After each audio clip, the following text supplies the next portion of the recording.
النهارده بمناسبة شهر الحب أو عيد الحب. فيلمنا هو حب البنات. الفيلم ده بيجسد نماذج كتير للبنات واللي عندها مشكلة بالذات في الحب. هنفهم النهارده من حلقتنا ومن فيلمنا ايه النماذج المختلفة اللي عندهم مشاكل مع الحب. يمكن الفيلم ده قدم 3 مشاكل أو 3 نماذج بيجسدوهم الفنانة ليلى علوي والفنانة حنان ترك والفنانة هنا شيحة. كل واحدة فيهم عندها مشكلة مختلفة، كل واحدة فيهم عندها عقدة يمكن بسبب فكرة الانفصال اللي ظهرت في الفيلم، بسبب الوالد اللي انفصل عن أمهاتهم ال3 وبعد عنهم وما كانش له وجود في حياتهم، وده ساب أثر كبير جدا عندهم. بنشوف كل واحدة فيهم عندها مشكلة أو عقدة مختلفة مع الحب، كل واحدة بشخصية مختلفة، لكن ال3 اجتمعوا على فكرة إن هم متعقدين من الحب أو إن حد يدخل حياتهم. هنشوف من خلال أحداث الفيلم كمان ازاي كل واحده فيهم بدات تنجذب شويه لفكره انه حد يدخل حياتها، لكن في مقاومه وفي صراع مش عارفين يتعاملوا معاه ازاي، وبيلجأوا للدكتور النفسي اللي هو جارهم وصديقهم في نفس الوقت. وكل واحده فيهم كمان مكسوفه حتى تظهر للتانيه ان عندها مشكله او ان هي بتتعالج معاه، لكن هنشوف في نهايه الفيلم كمان ازاي كل واحده فيهم قدرت تتغلب على المشكله دي بمساعده الطبيب النفسي. وده كمان بيجسد لنا اهميه ان احنا نلجأ لحد متخصص لما يكون عندنا مشكله احنا نفسنا مش فاهمين هي ايه، لان شفنا ال3 بنات مش عارفين اصلا ان عندهم مشكله او عقده. شفنا البنت المسترجله اللي هي حنان ترك، شفنا البنت اللي يمكن بتدور على المسؤوليه والحنان اللي بتديه لاخواتها وهي ليلى علوي، وشفنا هنا شيحه اللي بتجسد النموذج الشقي اللي عايزه اي اهتمام وخلاص واي حب وخلاص. هنشوف من خلال فيلم حب البنات ازاي قدر يجسد المشاكل اللي بيواجهوها البنات في الحب واسبابها ايه، والمشاكل النفسيه والمعاناه النفسيه اللي بيمروا بيها من خلال حلقتنا النهارده من سايكو دراما.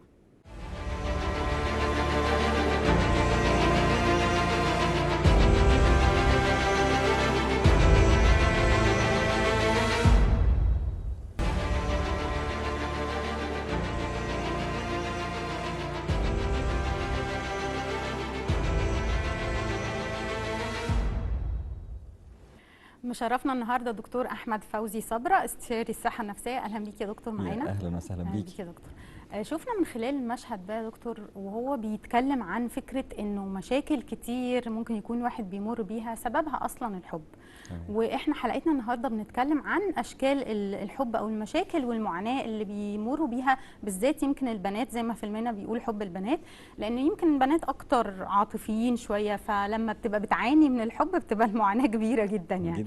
وشفنا طبعا من خلال الفيلم انه هي كل واحده فيهم عندها مشكله بطريقه ما، لكن كلهم يعني في حاجه كومن بينهم، وهي فكره انه الاب اللي منفصل عن الام واللي ما كانش له وجود في حياتهم. فبالتالي تحس انه يعني رغم انه في بنات ممكن يتجهوا لتعويض ده بعلاقات تانية او علاقات اكتر يدوروا فيها على ناقصهم، بنلاقي هنا في الفيلم قدم النموذج اللي اتعقد بقى خالص اصلا وابتعد تماما من فكره ان يبقى في علاقه او راجل اصلا في حياتهم. تمام. فتشرح لنا الاول يا دكتور تاثير اساسا الحب عشان انه يعمل المعاناه دي، تاثير الحب ايه بالذات عند البنات كمان في حياتهم وحالتهم النفسيه. طيب، بسم الله الرحمن الرحيم. هبدأ كده بحتة صغيرة في الأول، إن الحب دوره في الحياة أصل الحياة. بمعنى إن الكراهية اللي هي عكس الحب كانت أول جريمة بشرية، الجريمة اللي بين قابيل وهابيل لما دخلت الكراهية بينهم فلغت الحب، ومن هنا بدأت كل جريمة. طيب، معنى كده إن الحب ده أساس الحياة اللي إحنا عايشينها أصلا. طيب، الحب ده فطرة ربنا سبحانه وتعالى بيحطها جوه قلوبنا، يعني إحنا بنولد وبداخلنا حب بقى أم لابنها، حب أسري، حب أخ لأخته، حب حبيب لحبيبته، كل أنواع الحب المختلفة. في الفيلم هنا اختار نموذج معين حابب يسلط الضوء عليه، النموذج الأسري ودور التربية ودور الأب والأم وأهمية الدور اللي بيلعبوه مع بناتهم. لما الأب والأم اختلفوا، بعدوا، انفصلوا، كانت النتاج صور مختلفة بيعانوا منها البنات في حالة افتقاد نموذج القدوة اللي هو الأب. الأب عند أي بنت في الدنيا هو أول راجل بقابله في حياتي، وأول راجل بيمثل ليا كيان الرجالة كلها، العنصر الذكري اللي موجود في الدنيا كلها. العنصر الذكري ده لو كان كويس، نموذج سوي وطيب وجميل، هلاقي نفسي مندمجة جدا، مبسوطة جدا، ببص له وأنا منبهرة، عايزة دايما يطلع زوجي شبهه. بص انا بحبه قوي، بحب تصرفاته، بحب كرمه، بحب هزاره، بحب احتوائه، بحب حنانه، صحيح. بحب ثقافته، بحب رجولته. فافضل يا عيني منبهره بيه طول حياتي لحد ما ابدا اختار نموذج للحياه شبهه بالظبط، عايزه حد مثال ليه. طبعا للاسف لو كان النموذج التربوي اللي موجود غايب على اعتبار مثلا مسافر او غايب متوفي او غايب منفصل او كذا، انا هنا عندي حاجه مبهمه. مم. معرفش المفروض يطلع النموذج شكله ايه. اللي اعرفه عنه انه كان ليه دور المفروض يلعبه ما لعبوش، كان ليه ادوار كتير قوي حوالينا احنا كبنات بنستناها ما خدناهاش خالص.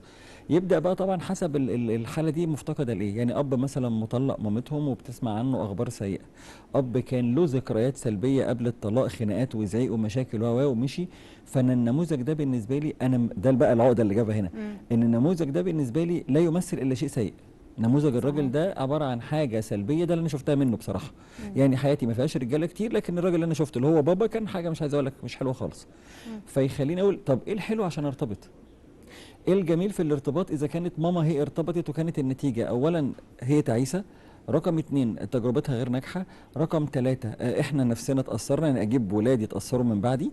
مم. فيا عيني بتبقى في كم توقع للاسوأ وتشاؤم مم. غير طبيعي. هنا يحصل نزاع بقى، نزاع بين حاجتين، الفطره اللي قلنا عليها في الاول، انا جوايا طبيعتي صراع داخلي فيميل بقى طبعا، جوه البنت نفسها. صراع شديد لان انا ليا رغبه وميول وعاطفه، والبنات عاطفيين جدا، مم. فعاطفه شديده تجاه الجنس الاخر. وفي نفس الوقت عندي رفض للدور ورفض لفكره الرجل. تاخد بقى صور مختلفه، اما انزواء ان انا ببعد ومش عايزه ومنعزله على نفسي ومقفوله جدا، او تاخد حته الرفض والتأسد، يعني انا ببقى بقى بتعامل انا راجل. ايه الفرق بيني وبينك؟ زي بقى النموذج اللي هي زي حنان النموذج ترك حنان كانت ترك، طالعه المسترجله دي. زيك هتلعب رياضه وتبقى قوي، هلعب رياضه وابقى اقوى منك، هتضرب بضرب، هتخرج بخرج، مم. حتى عشان بتبص لي على الشكل الانثوي هحاول ارفضه. مم. يعني انا هبقى قصده ان انا اقص شعري قصه رجالي، هبقى قصده ان انا البس اللبس بتاعي اللي ما يبينش انوثتي، يبين ان انا راجل. وكأن في تحدي لنموذج الراجل ده، يعني كان في رافض، غضب. انا يعني رافضه. كنا حتى شايفين النموذج ده كان عندها دايما غضب كده كأن جواها مم. ناحية الراجل دايما برافو عليك، هو مش بس رفض، ورفض جوايا لمشاعري اللي بتمله. مم. يعني انا بزعل مني ان في يوم من الايام ممكن إن هي اضعف مالت بيني وبين لحد. نفسي. ان ازاي احبه؟ انت بتحبي، انت بقيتي ضعيفه خلاص على اعتبار ان الحب ضعف. مم. ده ممكن يعمل كوارث بقى. ده اللي ممكن لما يجي النهارده يحصل ارتباط وجواز، حتى لو هي حاولت تجتاز ده يعني، اولا بيبقى لها اختيارات الشخصيات ضعيفه، مم. يعني لازم هي تلعب الدور القيادي مش هو. صحيح. طيب رقم اتنين، المشكله ان ممكن جدا يحصل انفصال. مم. ليه؟ نتيجه ان الحياه بتحتاج دايما مشاركه، انا ارفض المشاركه. وممكن تاخد الشكل القهري. يعني ايه المراه القهريه؟ اللي هي كلامي انا اللي هيمشي، مم. انا ست البيت. طب ست البيت دي معناها ايه؟ ما اعرفش، يعني كلامي يمشي برضه. تمام. هل ده لو في حالة مثلا بالذات لو شافت هيبقى أكتر، لو شافت الأم بقى كان رد فعلها للمعاناة خدوه، انا أو باخد كده؟ العكس، شفت ضعف امي كان سبب في حياتها وانا طالعه متمرده على الوضع، مم. فتمردي ده على طول حطني في الحته العكسيه، بقيت انا المراه القهريه. مم. او شايفه ان امي كانت قياديه، برغم ان ماما خسرانه، ممكن تبقى ماما دي مركز في المجتمع ولها رهبه وهيبه، وانا جوه البيت عارفه ان هي واقع منها ادوار كتير جدا، هي بعيده عني تماما، مش فاضيالي، شغلها واخد نص وقتها. اما اجي اتكلم معاها بحس ان بيبان قوي وانا بنوته بتكلم مع مامتي جوانب الكسور اللي فيها نتيجه انكسارها. مم. بيبان قوي عصبيتها، بيبان قوي مودها الاكتئابي. فالحاجات دي انا لاحظتها. مم. فطالعه انا ممكن ابقى رافضه في اهلي حاجه، ودي بقولها لناس كتير قوي خلوا بالكم منها. كأني انا انتقد بعوضها اسرتي بنفسي. والاقيها فيا، مم. انتقد بخل بابايا واطلع ويطلع الاقي فيه. نفسي بقيت بخيل ازاي صحيح. انا ما اعرفش. بتحصل تمام. بتحصل اقول كتير. مامتي عصبيه وانا عمري ما هعمل كده مع اولادي، مم. ويكبروا اولادي والاقي نفسي بقى صحيح بظبطهم. نفس الحاجة. فهي مش شرط، انت غصب عنك تشبعت والبيئه ادتك. مم. شفت في امي الكسره فانكسرت داخليا، شفت في امي الأب القاسي التمرد. ممكن طبعا. يطلع ولاد قاسيين. عشان كده بنتحايل على الناس حبوا بعض، وقبل ما تاخد قرار انفصال، لان نسب الطلاق بقت عاليه جدا، وخصوصا في اول سنه صحيح زواج، للأسف. اعلى نسبه طلاق اول سنه جواز دلوقتي. فبالتالي بقول لهم يعني شويه تريث. الطلاق ده يتقال امتى؟ لما تستحيل الحياه الزوجيه، مم. تستحيل، يعني احنا مستحيل نقبل مع مش بعد هينفع. المحاولات طبعا لكن دلوقتي كتير. بلاقي واحد مثلا يقول لي ايه، وده كان لسه قريب قوي في العياده عندي، ايوه احنا اختلفنا، اكمل ليه؟ يا ابني ده اول خلاف بينكم. يعني انت بتكمل ليه يعني ما ايه؟ حدش دلوقتي عنده خلق ولا مجهود لا ولا يحاول سبب، يقول اصلا لي يا انا مش دكتور. لاقي سبب. يعني لو اقنعتني قلت له انا اللي اقنعك، يعني انت ارتبطت بيها وحبيتها واتجوزتها وقعدتوا مع بعض ودلوقتي انا اللي اقنعك بيها. مم. قال لي ما هو انا مش يعني ما نسيب بعض، خسرنا ايه؟ عشان بقى في استسهال للتجارب الجديدة جدا ومفيش للأسف. خبره. طب في مشهد تاني يا دكتور برضو هنشوف أكتر يعني ملامح البنات، كل بنت بقى جواها إيه والصراع، ونرجع نكمل كلام. عيوني.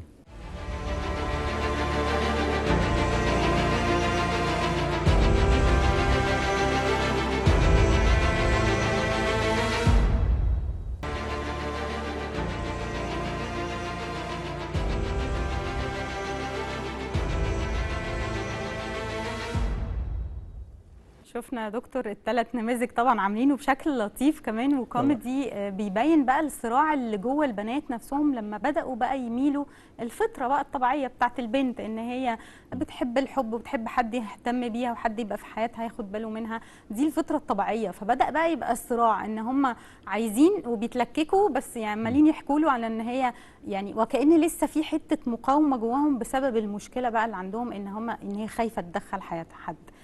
ده بقى نتعامل معاه ازاي يا دكتور؟ احنا طبعا هم جايبين نموذج للطبيب النفسي بشكل كوميدي اكتر وشكل صديق يمكن اكتر، ودي نقطة يمكن مهمة كمان، فكرة انه محتاجين حد يفهمهم. فتقول لنا ازاي بقى لما يبقى حد يا دكتور عنده المشكلة دي، واوريدي خلاص قلنا بقى عندهم عقدة، عندهم مشكلة بسبب اللي عانوا منه سواء قسوة اب او عدم وجوده او الانفصال،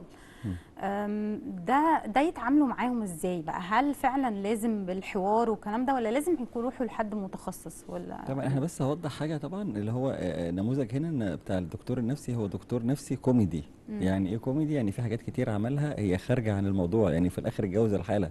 ايوه صح. تمام، ومتعلق عاطفيا بيها، بينما احنا عندنا حته الحياديه دي مهمه جدا. انت مش موجود، انت دورك بتظبط الحياه وانت براها، انت مش احد العناصر جوه الموضوع خالص هل خالص. حاولوا يخرجوا من الحته دي بحته ان هو اصلا جار وصديق ما مثلا طبعا لليلى هي، علوي؟ وحتى لو كده هو هنا في بعض الحاجات كتيره، هو دخل جوه الاسره وبقى قاعد معاهم وياكل معاهم ويشرب معاهم ويخرج معاهم، يعني الدنيا ما فيش الكلام ده في الحقيقه طبعا. فاحنا بنقول لا، هو الدكتور النفسي هنا دوره هو صديق، لكنه صديق ذو خبره، صداقته دي بتنتهي عند باب الغرفه. يعني احنا هنا انت دورك يقف بره حياتي، عشان لو اقتحمت حياتي انا بدي لك اسرار، ده انا بدي لك مفاتيح شخصيتي. صحيح. فوارد جدا لو الدكتور هنا مش كويس يستغلني. ودي حته احنا بنقولها مهمه جدا. طيب في جزئيه بقى المقاومه دي، طبيعي جدا ان انا هقاوم، لان مش سهل عليا، لاني مريت بحياه غير طبيعيه اني اتعامل مع الحب بشكل طبيعي. لذلك حتى نيجي نقول حاجتين، الاولى وانت بتختار لازم يبقى الاختيار مش للشخص نفسه، الاختيار للشخص والاسره. وبفهم منها هنا هي مرت بايه في حياتها. في كتير جدا لما يقعدوا يتكلموا مع بنوته وبتاع، فتقعد تقول له اصل انا مريت بحاجات وكده، هو بيتعاطف معاها بس ما فهمهاش. هو متعاطف انه حاببها وحابب قد ايه هي جميله وقد ايه هي قومه الحياه وقد ايه كده، برافو. بس افهم احتياجاتها ايه بقى. احتياجاتها عشان ما تجيش بعد كده انت كمان تظلمها. ما تجيش عليها عشان انت هي يعني عملت اللي عليها وحكت لك، قالت ظروفها ايه وقالت انا مريت بها ايه وجوانب احتياجاتي شكلها ايه. النهارده دايما تلاقي اكتر مشكله تحصل في الحياه الزوجيه ايه؟ غياب التواصل. اول حاجه تفقد الحب نفسه. انا موجود معايا زوجي في البيت بس هو قاعد على الموبايل، فهو مش معايا. انا موجود معايا زوجي في البيت بس قاعد بيلعب بلاي ستيشن، فهو مش معايا. انا بيجي زوجي مثلا تعبان فيجي على النوم، لانه بعد الشغل قابل اصحابه، بعد اصحابه جه على السرير، انا مش موجود، ملوش وجود. فتحس ان هي هنا في مشكله. طب انا يعني ارتبطت ليه؟ انت شايفني موجوده في البيت، انا موجوده في حياتك ولا هوا؟ هو نفسه لما تيجي تساليه يقول لك ما انا مش عايز الحياه الروتينيه، انا ما اتجوزتش عشان افضل قاعد اتكلم وارغي. امال ايه طيب؟ لا انا اتجوزت عشان اعيش حياتي براحتي، انا يبقى ليا بيتي الخاص بيا واعيش فيه حياتي براحتي. هنا هو عنده لا قصور. ده اتجوز عشان واحده بقى ايه تعمل له لا ما هو تظبط له البيت وهو يعيش ويبقى براحته. قبلهم في ماما، ما هي ماما عملت لي اكل وشربي، ماما بتعمل لي لبسي، فسبت ماما وجيت عايز ماما تانية بس تكمل معايا العمر كله. لا هي مش ماما. ماما لما بتعمل لك ده في حاجه يعني انت مختلفه. تقصد يا دكتور انه نفس المعاناه دي او المشاكل النفسيه ممكن البنات او الستات يمروا بيها حتى لو في حاله انه مش انفصال او عقده من انه في اب ما كانش موجود او عمل لهم عقده في حياتهم، انه حتى كمان ممكن في وجود الاب في البيت يبقى تعامله كله يعني برضه وصلوا لان هم ما فيش اشباع للجزء المهم عندهم. يعني لو بابا كويس وما لقيتش اللي شبهه، دي مشكله اكبر. يعني انا لقيت بابا ده حد رائع، بيحبني بيهتم بيا بيجيب لي كل طلباتي، بيتكلم معايا صاحبي وصديقي، ف ارتبطت بشخص، ساعتها هرفض بقى كل النماذج اللي غير بابا. ولو ارتبطت واتجوزت عايزاه شبهه بالظبط، يعني عايزاه نسخه بيقدم كل شيء. طب اما انا مش بعمل زي بابا طب ده لا بالظبط. كده نافع ده كده نافع يا دكتور. الوسطيه يعملوا ايه حلو. بقى؟ بصي دايما التوافق والتفاهم، انا عندي اي حاجه في الدنيا ممكن تتحل، بس وجد لي لغه حوار بينا. صحيح. يعني لغه حوار بمعنى مش واحنا حلوين، واحنا حلوين هنحكي في كل حاجه في العالم، لكن وجد ساعة لي لغه الخلاف. حوار واحنا مختلفين. لذلك حتى بعلم البنات لما يجوا لي قبل الجواز في التوافق الزواجي، قبل بقى ما تخش في الجواز فعلا، تعالي في فتره الخطوبه نعمل له كام اختبار. مم.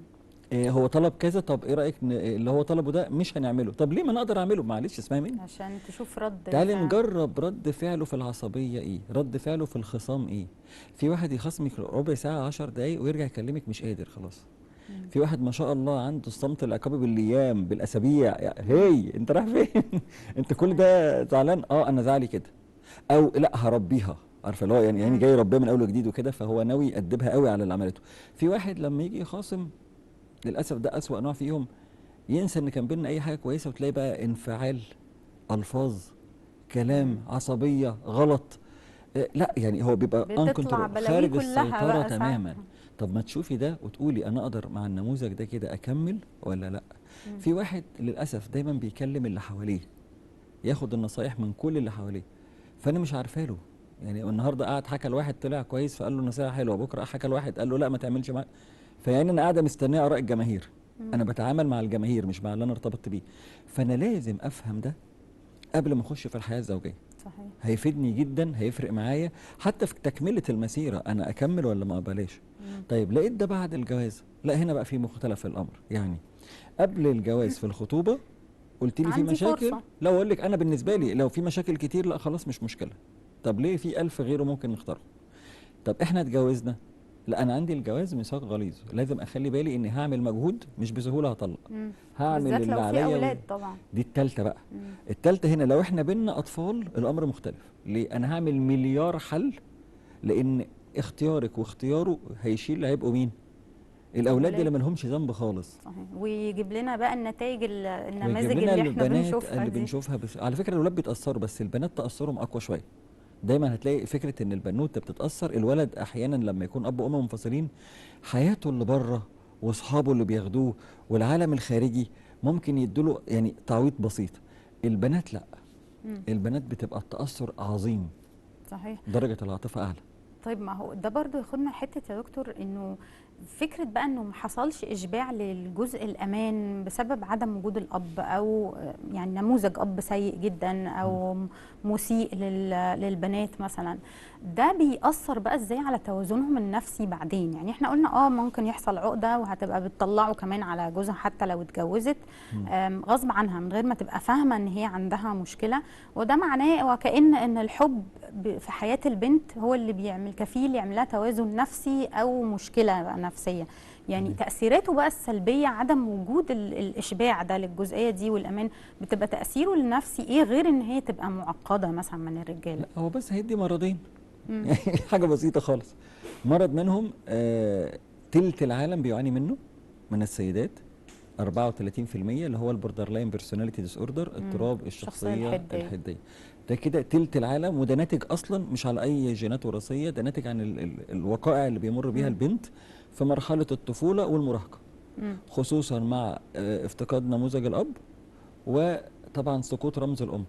لان الام هنا بتبقى بتحاول تعوض، فللاسف بدل ما تيجي تعوض الاب وتبقى اب وام، بتعمل حاجه غلط قوي اللي هي بتصاحب بنتها. طب ما انت دايما في الحلقات بتقول ما تصاحبوا بناتكم، ايوه ما انا بقول نصاحب، بس الصحوبيه بتيجي ازاي؟ انا عايز الام تبقى هي المسيطره، هي اللي بتبقى في توازن برضه، يعني هي اللي بتحبني قوي، وانا من كتر حبها باجي احكي لها اسراري. اللي بيحصل العكس، الام مفتقده الاب وبتحب بنتها وعايزه تصاحبها، فبقت الام اللي تحكي اسرارها لبنتها. فبقت البنت هي القياديه. رقم 2، انا ماما دي هي عندي كل حاجه في الدنيا، فلقيت ماما جايه بتحكي لي عن قد ايه هي ضعيفه وقد ايه هي وكأن كذا. هتتقلب الادوار، هي اللي هتاخد دور اللي بتيك كير اوف هير. وتقول لك يعني احنا بنحب بعض قوي، هم فعلا بيحبوا بعض، بس الازمه ايه؟ انا شفت ان ماما القويه بقت ماما اللي بتاخد النصيحه مني، فانا مش اكيد مش هاجي ليكي انت واطلب النصيحه. صحيح. فالام تستغرب قوي ازاي بنوتي بقت مش بتسمع احبك ولا اقدر على بعدك. يعني انا ما اقدرش ابعد عنك لاني بحبك، بس ولا راي هتقوله لي هسمعه. ازاي هو كده؟ انت ما تقوليش اراء، انا ما باخدش برائك. ده كده ما بقاش في دور الام كمان بقى. افتقدت بقى هنا، يحصل بقى الاضطراب اللي بتكلم عنه، وتبدا البنت يعني تقع في يعني مواطن كتيره قوي من الارتباط العاطفي بحثا عن شخص سوي ونموذج سوي، برغم ان اختياراتها هي بتبقى صعبه جدا. منها النموذج اللي احنا بنقابله دلوقتي، فكره ان انا طب بحب احنا حد. في مشهد برضو ثالث هنشوف منه كمان بقى بعد ما البنات بدأت خلاص تتعالج او تتعافى شوية، ونرجع نكمل كلام.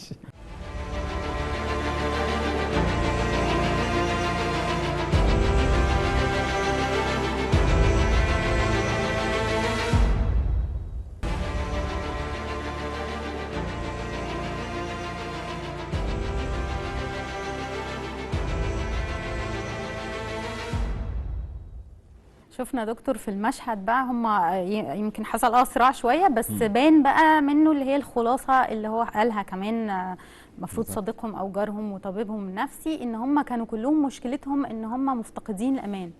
وحتى كنا شوفنا في بدايه الفيلم برضو هم برضو حتى في صراعات بينهم وبين بعض، وما فيش الانتماء قوي لفكره ان هي انه دول اخوات وكده. بدات في الاخر بقى يبان ان هم ده اللي كانوا محتاجينه وما كانوش حاسين. وان ده يمكن برضو حضرتك تشرح لنا بقى النقطه دي، فكره ان هم لقوا الامان ولقوا بدا يبقى في اشباع لحته ان هم في اهتمام وامان من الاخوات لبعضهم الثلاث بنات. هل ده ممكن يظبط شويه حته المشاكل بقى اللي جواهم ناحيه العلاقات العاطفيه، ولا لازم تيجي من العلاقه نفسها العاطفيه من الراجل نفسه؟ الجمله اللي اتقالت دلوقتي دي خلاصه الفيلم، بمعنى لا يجتمع. انا قدامي دقيقه يا دكتور او اقل، لا يجتمع تبس كده سريع. الخوف والامان حاجتين عكس بعض، ما يجتمعوش مع بعض. فانا لو عندي خوف، قلق، توتر، شك في زوجي، انسي تماما ان العلاقه الزوجيه تبقى ناجحه. لو عندي قلق وخوف وتوتر اثناء الخطوبه واختيار الشخص، هتلاقيني طول الوقت حاطه شكوك، وانا اللي بورد المشاكل لحياتنا اللي فيها الزوجيه. لو انا النهارده في حياتي خوف وقلق وتوتر، مش هعرف ابقى انسان طبيعي بحب الناس طول الوقت، هبقى خايف منهم.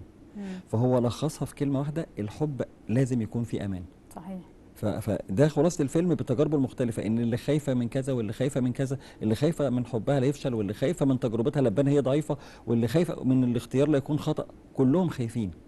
فلما قدر في النهايه يوصل كل واحده فيهم ان بلاش تخافي، خوفك غلط، افكارك مغلوطه، بدات هنا تستوي وبدا يبقى الحياه طبيعيه. وبدا احساس الامان ده بقى يديهم طمانينه عموما في حياتهم، ويخليهم ينجحوا. الامان هنا خلاني انجح، قهر الخوف هو نجاح.